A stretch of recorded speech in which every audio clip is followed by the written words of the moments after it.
Many times I get asked, what does it take to become a physician? Well, it starts out by doing well in high school, but even more importantly, doing well in college. The average accepted medical student has an average GPA of 3.71 out of 4, and many medical schools won't even consider an applicant unless they have at least a 3.5 average. And in addition to doing well in college, you also have to take the MCAT exams, which is equivalent to taking the SATs to get into college. Now, the MCAT exam is a 7.5-hour exam testing you on chemistry, biology, organic chemistry, biochemistry, physics, sociology, psychology, and critical thinking. So for those out there who say, I could have gone to medical school but I decided not to, it's not quite as easy as that. If you do get accepted to medical school, you will then spend the next 4 years of your life going through additional didactic courses, things like anatomy, pharmacology, physiology. In addition to that, you'll be rotating clinically to see different fields of medicine like internal medicine, pediatrics, radiology, general surgery.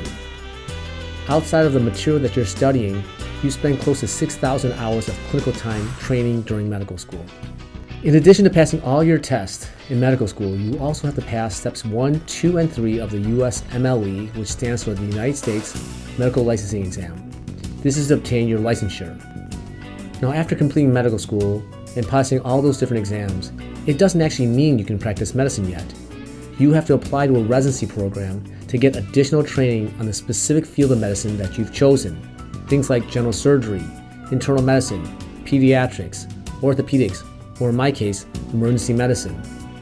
Now, the time spent in residency ranges between 3 and 7 additional years after medical school, depending on the specific field of medicine that you've chosen.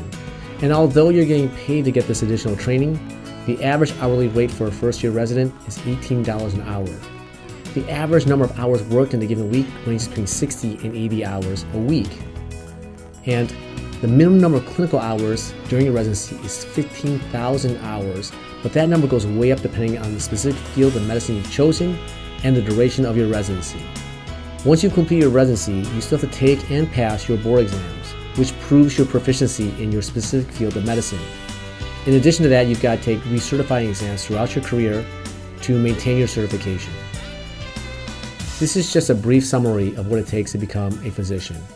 It takes a lot of sacrifice, it takes a lot of clinical training, a minimum of 21,000 hours between medical school and residency, but it is also a very rewarding field.